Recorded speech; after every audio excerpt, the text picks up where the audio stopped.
The title of it is Just Because We Don't Want to Face It Means That It's Still Here. Yeah, just because we don't want to face it. Yeah. Just because we don't want to face hospice, just because we don't want to face death, our loved one passing away. The reality is it's still here. It's still something that we're going to have to face. Like, you can't avoid. It's not something that can be avoided because today is today and the time is now, and we don't know what tomorrow is going to bring. And like we said, the bravest thing to do and the most connecting thing to do is while we're all like just anytime, like, hey, what do you want the end of your life to be like? What are your greatest fears in life? What breaks your heart? What do you still want to accomplish in your life? Like, we get to talk about these things.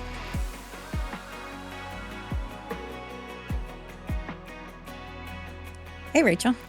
Good morning, Shauna. Good Happy Wednesday. morning. Happy Wednesday. Hump day. Slashy Wednesday. Oh yeah, it's raining in South Central Texas, which is weird. Yeah. Weird. All right. Ready to start? Yeah, let's go. Okay. So we cruise in, we're busy. So we get to take this chance and have a grounding time. So put your feet flat on the floor as I will, and just bring honor and dignity into your spine. Give that lumbar part of your spine some support. Take a couple of deep breaths.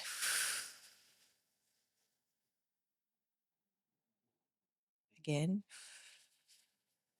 Lift your shoulders up towards your ears and drop your shoulders back and down into your back pockets, essentially. Think about why we're here in this moment, to spend time together, to have a conversation, human connection, talking about things that are hard to talk about, that stir up feelings, emotions about the past, about what we're going through in the current moment, about what's to come. And there's uncertainty there, and just breathing in trust that we can handle anything that comes at us, and exhaling doubt and fear.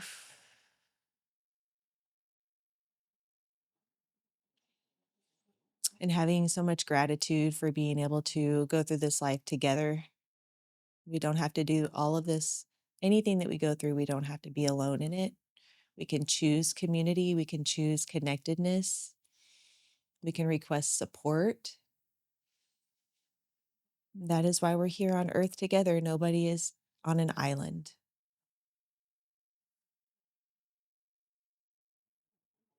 So we're going to take one more deep breath and exhale. Push your air out through the bottoms of your feet, through your shoes, into the floor. Suck your stomach in. Breathe out all your air. Bring a smile to your face. Feel the bubbliness of being alive and having another day to see what God brings, and be expectant of the blessings and the growth, and open your eyes and meet me right here. Hello. Hello. So, Well, before we start, I want to talk about a celebration. So we have a tell very me. special patient. His wife just passed away, and she was essentially his caregiver. He didn't have anybody else, and he doesn't have access to his benefits, doesn't have his ID, doesn't have his social, No.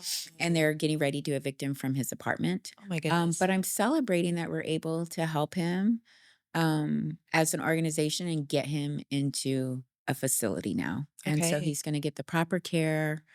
Yeah, so it's a celebration, even though, yes, there were hard events that led up to where he's at right now. Yeah, it's a celebration for me. How long So, has he been with us? I don't know this patient. um, he's been on service for probably about 6 months now. Okay. Um, didn't come on to service for dementia, and his dementia, the progression of the disease is Mhm. tremendous. Wow. So, yeah. Okay. And so she was his everything is what I'm hearing you everything. say, and Yeah. she passed away suddenly. And Passed away. so Yeah. And yeah, passed away pretty quickly. She was 100% bedbound herself, oh my but was goodness. significantly younger than him. And so, yeah, Wow. Okay. yeah. So she controlled all So she the controlled everything. documents and all the Documents and family business. finances and even even eating, like, making sure that he had food to eat Okay. in the home and things like that. So, Yeah. She yeah, did all that still from the bed? she did all of that from the bed. Yes. What were we just talking about how incredible women are? We were. How But strong she we did, are. yeah, and she loved him to the core, and Loved he him. loved her to the core too. But that's a celebration that he gets to go to a place where he'll be 100% provided for and cared for, and So we'll sweet. continue to follow him. Mhm. So sweet. All Good right. job, Shauna. No, no, good job, team. That's what we do, right? Most So definitely. today we're going to talk about a really hard subject, and it's about just because the title of it is just because we don't want to face it means that it's still here. Yeah, just because we don't wanna face it. Yeah. Just because we don't want to face hospice, just because we don't want to face death, our loved one passing away.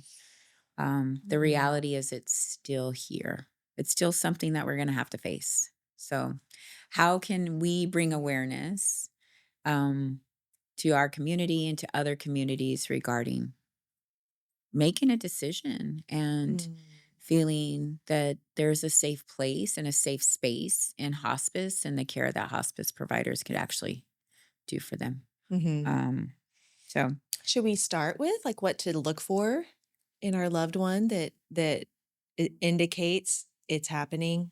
yeah, sure. So how could it start? Maybe you go to a doctor's appointment, with your parent or a loved one, and so asking the provider, the doctor, the questions. Um, Gosh, I lost my train of thought. I feel like it's when they begin to, not be able to accomplish activities of daily living on their own. Like, you see they can't quite navigate opening up the food containers, like, where things are located in the kitchen, Mhm. trying to make their meals. Like, that just becomes increasingly more difficult for them to do safely. You notice, like, they're leaving the stove on when they're all done cooking, and it's like they don't even know. You walk in and you're like, hello, what's going on here?" And they're unaware. So when you begin to feel those those pings of like, okay, something's off here. Yeah. Trust that something's changing in your loved one. And Mhm. like you said, and go to the doctor to Go discuss. to the doctor and be open to the prognosis. You know, maybe there there is no curative treatment. And ask those questions. And if the doctor does say, we think that the next benefit or the next step for your family member is hospice, don't get scared because we know that, yeah, it's a scary word. But be open to hearing what they have to say about it. What I'm thinking too is this is where it's not easy to open up the conversation when life is going fine and everybody's stable and we're in a groove, in the relationship. When everybody is still stable, that's a great time to say, "What are your wishes for your life?" Hey, you're 80, 85. Like, it's time to start talking about those things. And, like what's important to you? Because sometimes, our parents will tell us, and I say "our" because mine are, like, in their 70s and 80s, so these are the conversations I get to have with my parents. "What's the most important to you?" "I don't wanna fall." My mom is like, "I don't wanna fall." Like, we went to my kiddo's 2nd grade performance yesterday at the school. It was raining. Mhm. My 85-year-old dad walks across the grass and kinda over the curb and, like, to take, like, the shorter path to get into the door. My Mhm. mom is like, "Nope, I'm not walking there. Nope, I'm because she will do anything to avoid a fall." And so it's just, like, what's important to that person to begin to know in their mind what matters to them. I think though you brought up the point that, you know, late 70s, late 80s, that sort of thing, we start having those conversations. You and I need to start having those conversations with our children and with our Mhm. loved ones and spouses and such. Like, you can't avoid it's not something that can be avoided because today is today and the time is now, and we don't know what tomorrow is going to bring. And so, yes, I might not have a That's good. specific disease right now, but Mhm. I just sit back and I think, should I or could I leave that up to my children? I would not want to leave that up to my children. That would be very, very hard while they're grieving to have to make those decisions. Absolutely. Or even, even as you're going through the hospice realm and talking about service and bringing a loved one on, like, just the overall avoidance. That's like human nature. We don't want to Mhm. have those conversations, whether they're our parents or just any kind of loved one. We don't want to have those conversations. But the reality is that we will have to someday. So So be proactive. since it's coming, Yeah. Just what would a more helpful, what would be a more productive and fruitful time to have that conversation? When they're going downhill, when they're already losing their mental faculties, or when and they're thriving, like you yeah, and I, like you say, like we get to start having those conversations with our loved ones. yeah. And I am sitting here thinking too, probably, well, I think it was maybe last Christmas. And, we were on the back patio, back porch at my parents' house, and even though I'm in this industry, Yeah. it's still hard for me to have those questions or those conversations, right? Yeah. And, we were on the back patio, and my mom was talking about putting everything together in wills and where this was going and where that was going and where they wanted to be buried. And I was like, stop. I don't want to hear it. And so, like, I'm sitting here Yeah. and it's not out of pure judgment. The goal is the reason why we want to have this conversation, bringing up these conversations is because it's real life. Like, and Yeah. in human nature, we just do totally want to avoid that conversation. I wanted to avoid that conversation with my mom. And, yeah, wow, that was kind of a moment for me right now. Yeah, I hear Um, you. yeah, and it's We should be a support to them, because if that feels hard for us, how does it feel for them to be the ones literally like they're closer? yeah, They're yeah, more keenly aware of their mortality. yeah, Yeah, because you're reminding me, my parents put all that together and then let me know that I'm the decision maker. I'm right, the point person. right. And I was like, and I kind of wasn't even paying attention from an Mhm. avoiding pain place Yes, inside myself. pain, Dang, I guilt, get to go have that fear, conversation. Hmm. like, yeah, it comes up, and it's not just for it's comes up for everybody, you Yeah. know? Comes up for everybody. Yeah, it's really good that you're bringing that, because this is our profession. And so professionally, we can have this one, like, understanding of it all and speak about it. Yeah. And then when it's our own life and our own parents Yeah, and loved ones, and there is it's that. truly not avoiding the end of life conversations.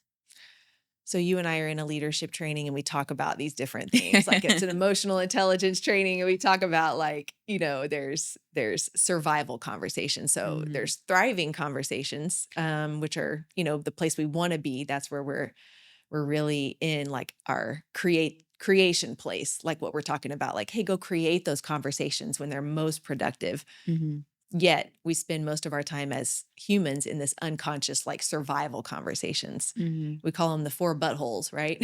Yeah, yeah. Want to be in control, want to be right, want to avoid pain, want to look good. Mhm. So, yeah, when we're in that and we're unconscious to that, yeah, we're going to be like, nope, not right now. La, la, la, la. Everything's fine. Yeah, but it doesn't stop it from occurring. Yeah. Because Yeah, even if you don't want to face it, it's still happening. it's still there. Yeah. None of us are getting out of here alive, right? Mhm. And it's not the avoidance doesn't happen because you don't care. It's completely opposite. Like, Yeah. the fear and the pain is so unbearable, and but it is. It's completely opposite. You care so much That it that you don't hurts. yes, That it that you hurts. don't wanna have those conversations, and so that's where we're here to help, and being that outside person to help have those conversations with you and with your loved ones and guide you and be that support system, Yeah. because they need that. They need that support. You need that support.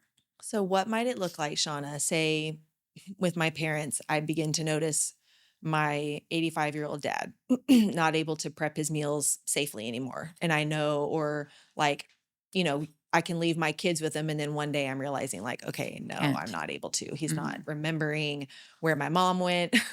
Like, hey, where's mom? Oh, what? I don't know. Like, okay. So what might that look like if that's happening and you say I can have support with having those types of conversations? Well, you've realized that you can't leave your children any longer with him. You've realized that maybe even he forgets to bathe or shower, just common ADLs. Yeah. Um, Gosh, I lost my train of thought Yeah. again. I'm having one of those Edit that days out. today. Ay, We'll ay, just edit ay. that out. Um, what does it look like? Um, As as you see the dementia, the onsets of dementia, whether it's dementia or it's COPD or any other type of, progressive disease Yeah. that is what would be considered terminal, Yeah. um, just be aware of it, and as you see that decline, you see that he's forgetting more things. He's even now maybe even forgetting grandkids' names, or your Yeah. name, Good point. or forgetting who the president of the country is. Um, What year Things it like is. that, what year it is, what his birthday is, things like that. Um, it's realizing that there is disease progression. And then sometimes it could take a long time with dementia, but sometimes it could happen pretty quickly, where then he becomes fully reliable on full ADLs and can't get out of bed and needs somebody to help with transferring or needs somebody assisting with um, bathing or changing, whatever the case might be, or Yeah. even feeding him. Like the disease progression could be pretty rapidly. But I'm thinking like of a family right now that occurred, right? Mhm. And completely came out from nowhere and it happened so quickly and they didn't want, we talked with the family and they were like, "No, we don't need hospice care at this time." They didn't feel like their mother was a good candidate yet for hospice. Right. And so, but they were having restless nights. She was living with a son. The daughter would come over and spend the night, take care Wow. of her all night. The Mhm. daughter was exhausted. Mm. The father was in complete denial, would just lay in the bed, um, Wow. watching his wife deteriorate. Mm. Knew that here he had shared 50 or 60 years of marriage and life with this woman. And she was losing memory. She didn't even know who he was. And so just so the disease progression can happen pretty quickly. After Yeah. bringing that patient on to hospice care, the family was actually able to deal with all of these hard conversations like funeral planning. They were actually able to get some rest because a hospice nurse came in here and started managing comfort care Exactly. for their mother. And so yeah, it could just change the trajectory of everything. So instead of living in a place of guilt that here I've lost all hope and that's what hospice means and we're bringing them on, it's not losing hope. It's just changing the mindset that it's bringing in a higher level of care for your loved one. There's Yeah. yeah, and care for you and support for you as a caregiver and as a family. One tip I would have is for myself and for when you guys, any of you notice that somebody might need a hospice care team, might need some extra support and help. Don't avoid the conversation with the person directly, because we kind of want to go around and like talk to everybody else in the family about, hey, have you noticed like they're forgetting that, yeah, they didn't even know which school the kids went to. Yeah, like instead of going straight to them. And that is, I think, a really sweet conversation that can occur is like, hey, how are you? Mhm. Because we'll find out a lot just by looking, pausing in the busy life, going and getting eyeball to eyeball and being fully present. How are you doing? And to hear where they're at and what's going on with them. Oftentimes they may reveal like what's hurting, something's hurting. Right. Something's hurting or they can't sleep at night because they have sundowners. And so, they're keeping the entire family awake on edge because they're afraid they're going to walk out the front door Yeah. and lose them. I mean, there's so many different types of scenarios that can happen. Yeah. But the beautiful part about it is providing that comfort, providing that level of care in home, help this particular family be at rest, create peace for them internally, have healing conversations. Yeah. Just like you said, even with their mom, she didn't understand everything about hospice, but they even let her be part of that conversation Yeah. and be part of her end of life journey. And so all of that is really important too. Yeah. It's love. It's courageous. Mhm. It's brave. And she passed away pretty quickly after coming on to hospice service. And so, but she didn't pass away in pain, and the family got some healing.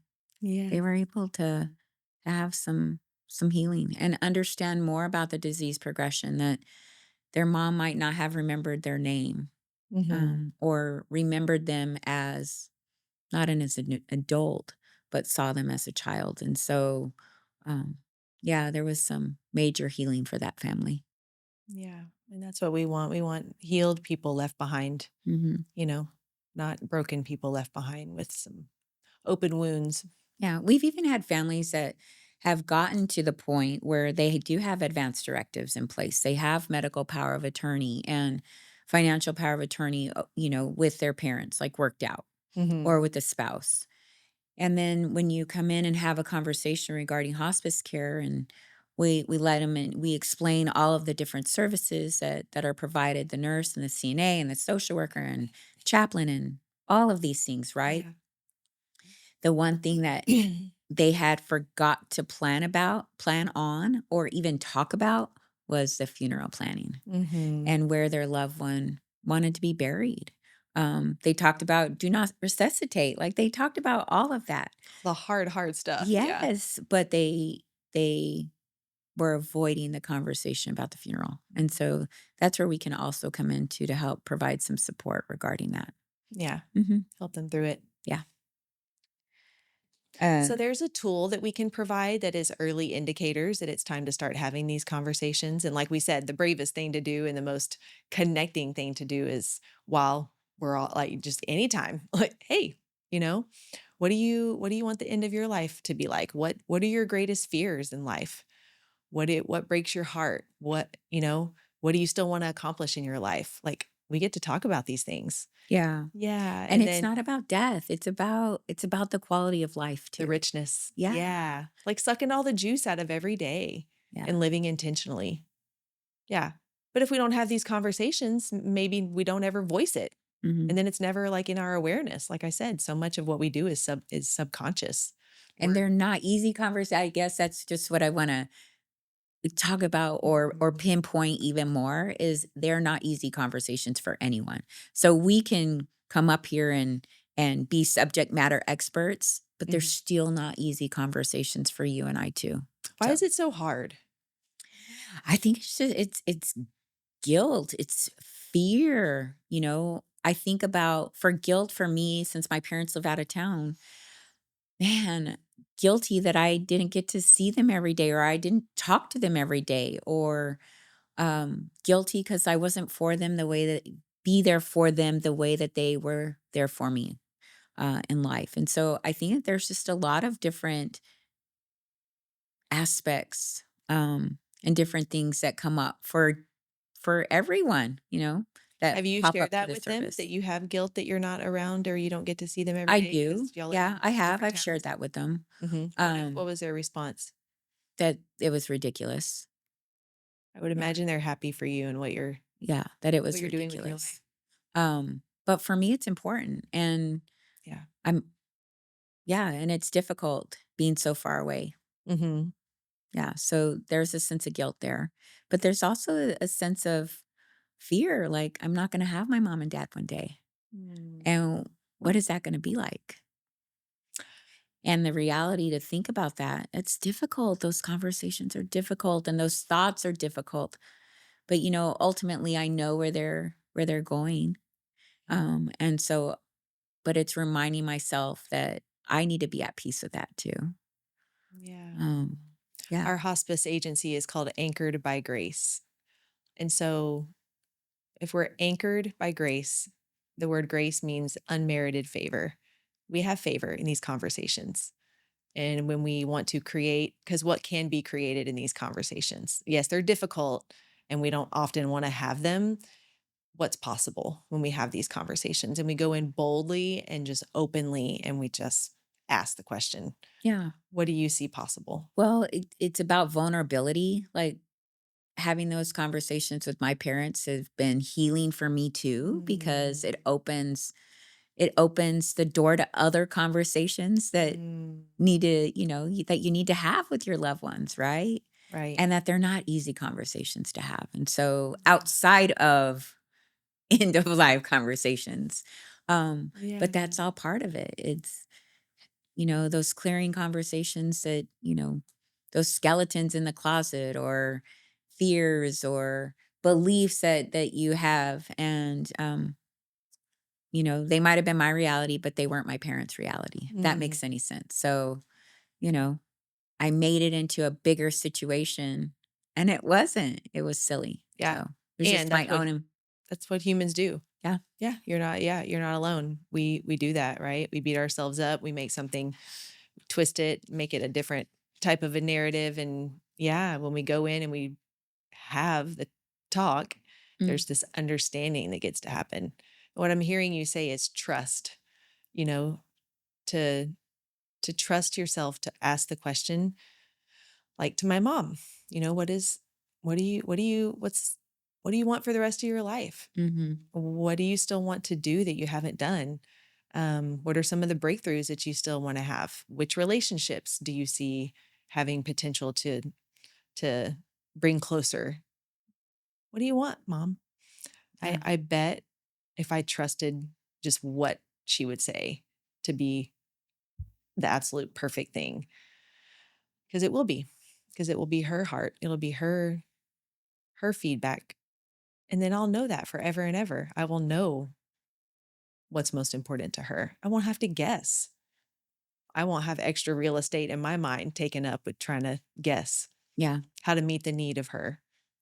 I've been sitting here too, like thinking about, I saw it years ago. A major celebrity took their mom in and they recorded, did a whole recording session. And it was about the history of her life Mm. and how she grew up and who she fell in love with and each child and birthing each child and that sort of thing. And just, I'm sitting here thinking, like, oh my gosh, that would be so amazing if I did that with my parents now. And so I keep thinking about time is now. Like time is now. It's for everybody. It's not avoiding those conversations. Like the time is now. I love that. Just because you don't want to face it doesn't mean it's not happening. Yeah. And what's available if we face it and we Mhm. go head on into it, Yeah. bravely trusting Yeah. that what's there is perfect for all of us. Yep. So, an early screener is a great tool that we can share with our listeners. With, hey, if you're seeing some of these things, check, to a few of them that are on the list, like go make a doctor's appointment to start talking about, hey, this is what I'm seeing, this is what I'm noticing. I just want to make sure they're feeling okay because they will do some extra screening for dementia, for heart, issues, neurological, like then we can get some data. You can get some facts with current reality. Where is my loved one? Yeah. And what do we need to be aware of and start educating ourselves on to just take the journey in the most productive, fruitful way, not from a place of fear and scarcity, but like, let's find out what we need to find out. So what do you do if your loved one doesn't want you to go with them to the doctor's appointment? We'll see.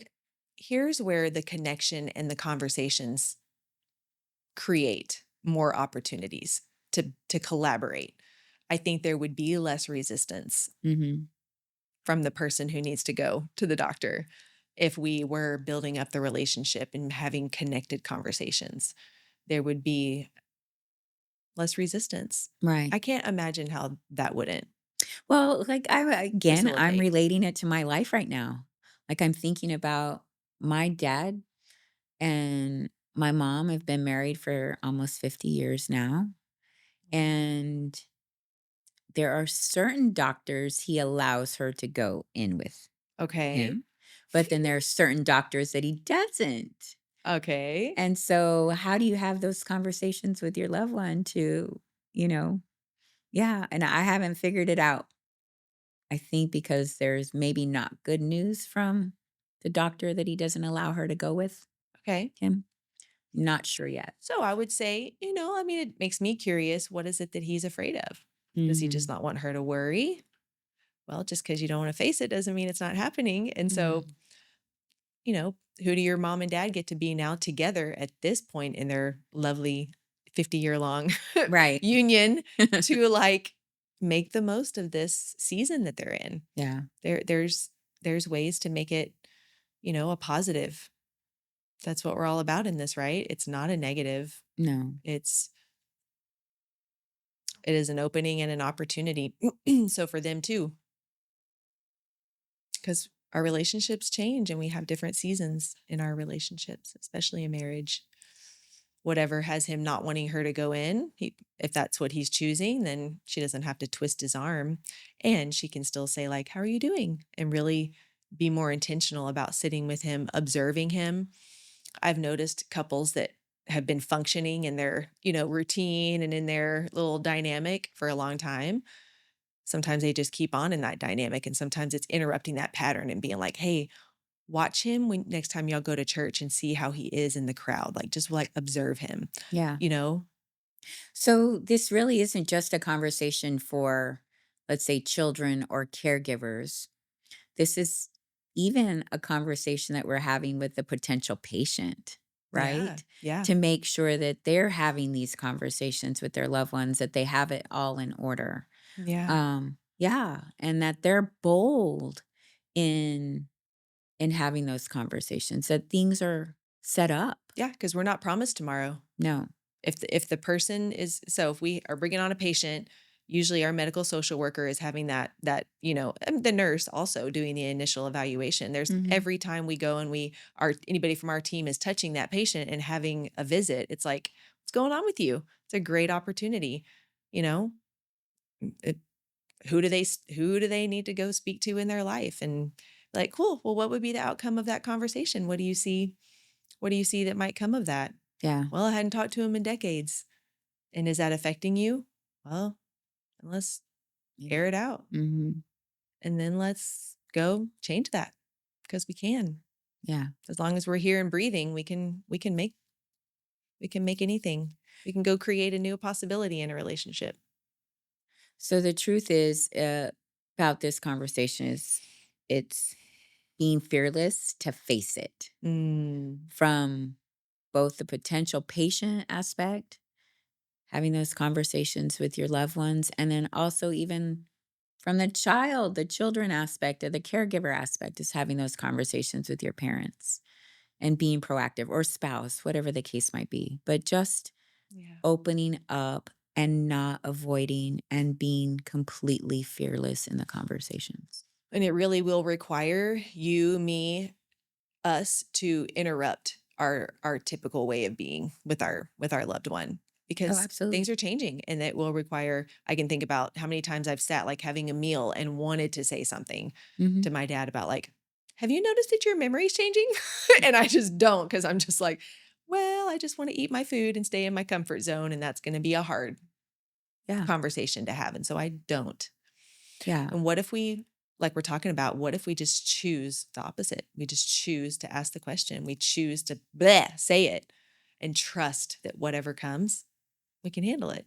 Yeah. And it actually is going to be the information that we need to move powerfully forward in the choices. Yeah, and maybe it will open up the door to make him start thinking about what he needs to do, the steps to take to make sure that his family's provided for in the event. Yeah. Yeah, that his journey is changing. It's like you quickly. said, with your mom and dad, for example, doing their end of life planning and putting it in writing, and she's sharing it with you, and you're like, no, no, no, no, no. But she needs that support. And not withholding it, I think that that's important too, is as disease progresses, not withholding that information from your loved ones. Yeah. Yeah. And if we're afraid to hurt each other, that's Hurt each fear. other That's or fear. yeah, fear, but also making making your loved one worry about you even more. They don't want to create that chaos, you know, um, and that panic or anxiety so that sometimes they don't share what's really going on. And so, yeah, don't avoid that either. Yeah. Because if they take that and it makes them anxious and worried, well, then that's something they get to work through, and Mhm. we can support them in that. That's what Yeah. relationship is. We're not positive what's going to come from the other person, but we get to be boldly brave in our love and be like honest so that we're handling what is. Because just because you don't want to face it doesn't mean it's not happening. Right. It still will be there. And if we're anchored in grace, what are we afraid of? Yeah. Yeah. So, as I talked about the patient at the beginning of this segment, if his wife had set up everything, if they had had those conversations before she passed away, Yeah. there would be a plan. He would have access to his benefits or somebody. There could have been a guardian that could have been put in place. Um, Having that plan, he wouldn't have ended up evicted from his apartment. Mhm. Um, he would have access to his Social Security benefits or retirement, and he could be potentially in a safe place and thriving and leading the rest of his life in a happy, peaceful, maybe not happy, but peaceful environment. Yeah. That joy and peace comes from within. Yeah. Yeah. Which through our chaplain services and through our care team, we Yeah. can make that difference for somebody. But I think, and does he have any other family? I'm gathering that he doesn't, that it was only his wife was his only surviving family. Um, they have a stepdaughter. He has a stepdaughter, which was the wife's daughter, but they're estranged. Okay. Hmm. Okay. So outside of that, we don't know of any other family. Yeah. So what you're saying is if we had arranged, if they had had some conversations, Hmm. then the passing would have been followed by, okay, here's our plan. Right. Here's a plan Initiate of plan. action. Yeah. Yeah. Things would have been taken care of. That's Mhm. best case scenario. Yeah. And that's not what happened in that case. No. And you adapted. You and the team But imagine if created a he didn't have possibility. our team. What if he didn't have our team? Wow. Adult protective services. Well, and Adult Protective Services is already involved. Hmm. We involved them immediately when we brought him onto service. Um, so they've been involved. Um, but still, even then, what would have happened? What would have happened? What's your best guess? Would the apartment evict him? Oh yeah, I mean, they're already going through those proceedings. I my best guess would be he would end up homeless on the streets. At Haven for Hope, maybe? I don't Young even at think Heart he would program? even there. I don't even think he would end up there. I could see him living somewhere around the apartments that he lives by, like not knowing Because of his mental status? because of his mental impairment. And um, yeah, And is that the type of case that you envision? Like you have this vision of land with casitas oh, for people absolutely. people So who people are don't have to, yeah, go through any of that. Mhm. And not necessarily being the backup plan or being the plan, but being there for people that don't have anybody, don't have family. And I mean, we've even had patients that have outlived their children at Mhm. 100 years old, Mhm. you know? outlived their children, outlived their spouse and their siblings, and didn't have anybody. It's amazing to think about. Yeah, it's And mind blowing lonely. because I would have never thought about any of that if I wouldn't have been in this industry. Right. And so that's our goal, is to bring awareness, um, to really those are facts of life, like facts of life. And if you're not prepared, you know, Because once a patient is on with us, like we're taking care of them. They are yeah, our we family. will We're not dropping them. no, we will jump through hoops and fire and whatever it takes to make sure that Yeah. they're cared for and provided for. Yeah. Because they're a human being. Yeah, and it's about human dignity. Yeah. And compassion. Yeah.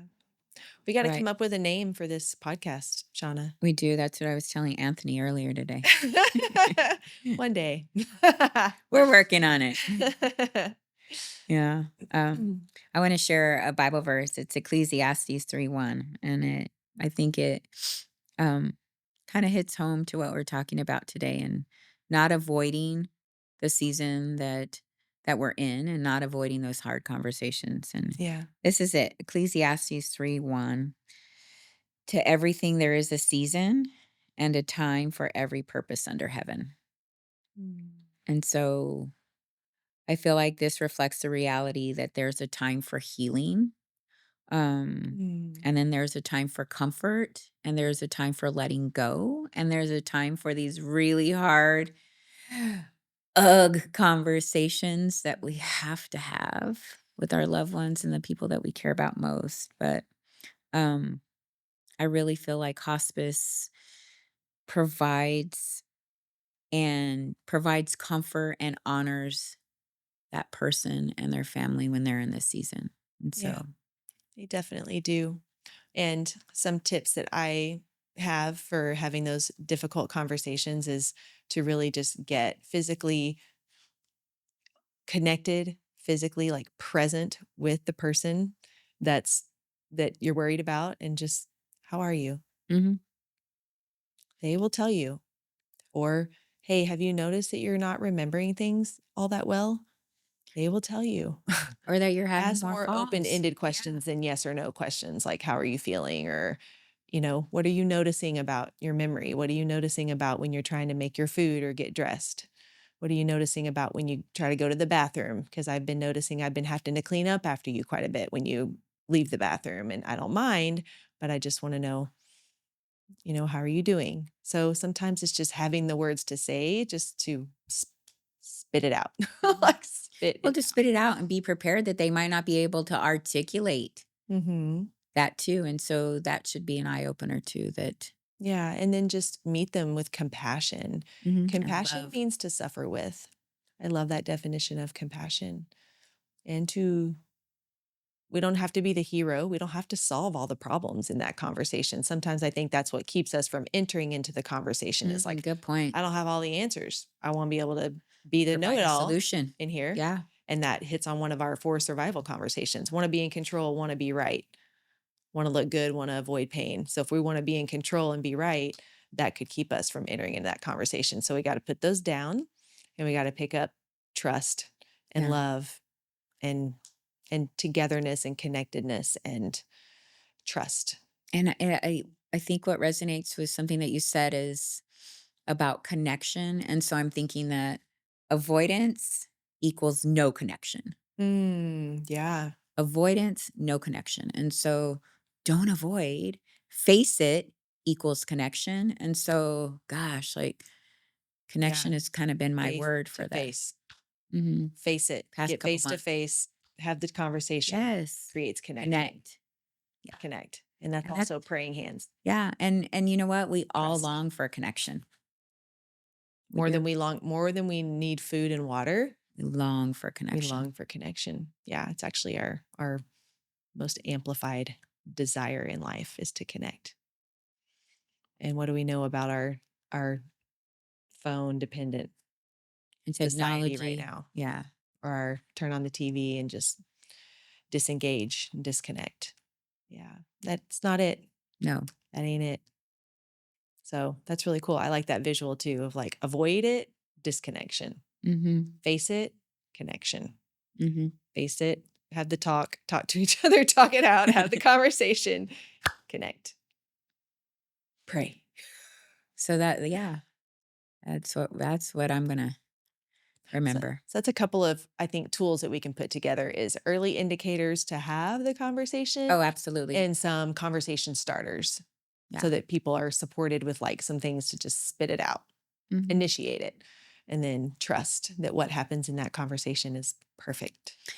I'd even like to just put it out there that if someone can't have those conversations, let's just say the fear is just huge, the avoidance of pain is huge, and you cannot have those conversations, let us come in and help you. Yeah. They're we just want to come in and have those conversations, like help you. And that's what we're here for. And it's Yeah. put hospice aside, put away services, whatever that case might be. Just let us come in and help you have those conversations. Like that's what's coming up for me right now in my heart is, Yeah. yeah, let us help you have those conversations. If it's truly the wall block, the avoidance of fear, the avoidance of pain, whatever the case might be, Mhm. we're here to help, whatever that might look like. Yeah. And we get to go practice in our own life, right? With our own Yes, practice, practice, parents, with our own practice. people that are closest to us. You get to go tell your kiddos, No your fear. adult kiddos, Yeah. what you want to create with your life, what you're Yeah. up to. And if a tragedy should strike, give them some guidance Mhm. for what your wishes are. And that really what that does is it just places life in an honoring position. Like this is our one beautiful life. We have another patient too that I'm thinking about right now, and he has dementia, and they have certain things put together already, like advanced directives. And guess what? What? He never told his wife where he put the documents, and she cannot find them. So they're not in a safe. So she has no idea.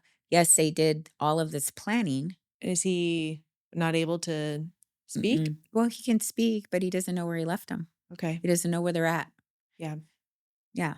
And so I'm thinking about that, even that, where they did prepare Mhm. for such a time as this and this part of their journey of their life. For this And season. yet that one little tidbit of information he didn't share with his wife because he took care of everything. And now she doesn't know where those documents. Yeah. Yeah. So crazy. That can go on our list. Yeah, Mhm. definitely. Great. Some good tools. All right. You ready for a treat, Ready for a snack? a snack? Okay. Business tip as well. What's a Oh. business tip, Miss Well, we're Entrepreneur, talking business about owner? connection, right? We're talking about Right. connection and avoidance and fear. And so, yeah, I think that would be a business tip is connecting um, with whoever you're serving, connecting with whoever you're trying to do business with, potential business. It's Mm. about that connection and having those conversations. And it might be somebody that you're cold calling or you've never met before. But again, knowing that you have a quick, whether it's a 30-second pitch, and it's not just about the pitch, but it's about the true connection Right. and seeing people for who they are. And yeah, that would be my tip is connect. Yeah. Yeah. And be authentic in that connection. It's not just a numbers game or just out meeting people to drum up business. No, it's truly connecting with somebody. And bring it back before you go in to have that connecting conversation, bring it back to why it matters so that you're in there, so that you go in with the right, Intention.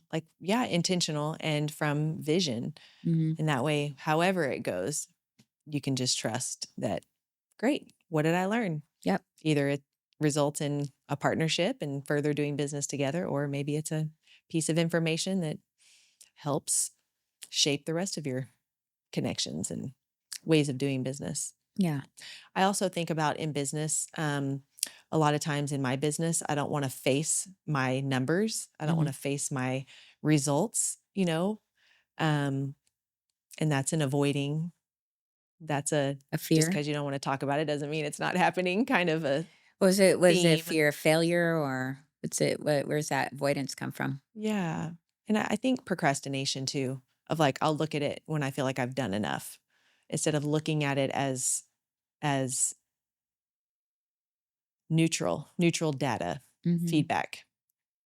Because numbers don't lie, right? They show me what I've been up to. Yeah. And sometimes that relates to the conversations that we're avoiding with people. Because if we haven't been connected and we haven't been present in relationship, it's just a magnifier of like when we go in to have those conversations, if we're avoiding and in fear, we know we've been avoidant and in fear. And so it's even harder to go in and have those talks. Mhm. Just feels like too much time has passed since we've been really in relationship.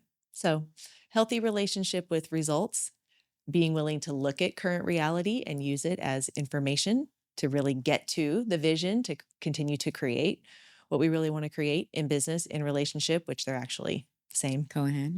Mhm. because it's who we are showing up as in relationship in our business. All of it is all Interconnected.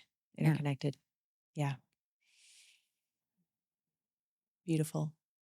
All right. So, fuel for the body, Fuel for the something body, healthy and nutritious. mind, and soul. Yes. And I've got our healthy delight for today, and we'll call it peanut butter blueberry cheesecake. This is 2% non-fat Greek yogurt. It's about a cup. Looks like this. And so about 140 calories and about 21 grams of protein. Now, remember, my best tip to you guys last time was at least 20 grams of complete protein per snack or meal, because that's what's going to keep you full and satisfied. And that's what's going to stimulate muscle protein synthesis. Cool? Yummy. Is it a flavored Nope, yogurt? it's just plain. So Okay. there's no sweetener, there's no nothing. Okay. And we sweeten it with our stevia, which Okay. is a natural stevia extract. So one packet of that, I like it pretty sweet. So one packet goes Mhm. in there. The peanut butter part is a couple of tablespoons of the peanut butter powdered peanut PB2. butter. Mhm. Yep. 60 calories for that. So now we're at about 270 calories. Yeah, sure. 270 calories or so, 6 more grams of protein. So now we're up to like 27 grams of protein, and then a fourth a cup, which is about 40 calories of some blueberries. And so pop that in a bowl, give it a stir. So we've got about 26 grams of protein and about 100, 200, maybe around 200, 230 calories or so, which is a really good protein and calorie target point. So, and you should be full, satisfied. It's sweet. It's got that pop of juicy blueberry. Tastes like blueberry peanut butter cheesecake, y'all. So, I brought this one because I've been having some late night cravings lately. I'm not getting enough sleep. I have 3 kind of young kids. And so, once I get them in bed, I'm already hungry because it's been hours since dinner.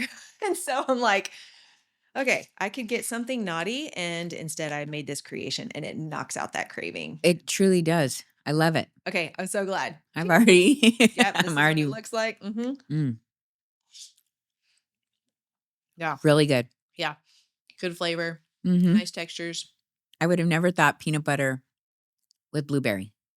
creamy peanut butter, blah, blah. Yeah, I used to go to Smoothie King and spend like $7 or $8 on one of their smoothies and think I Mhm. was eating healthy. I started gaining weight because I got addicted to their blueberry peanut butter combo. And I think they even put oatmeal in it, Mhm. but it had plenty of, naughty stuff. Other This is stuff. made with some stuff that we can really control the calories and still get the payoff of the protein and all the yummy textures and flavors. So, all That's good. right, girl. Like it. Great All talk right. today. See you next time. Okay, see ya. Bye. Bye.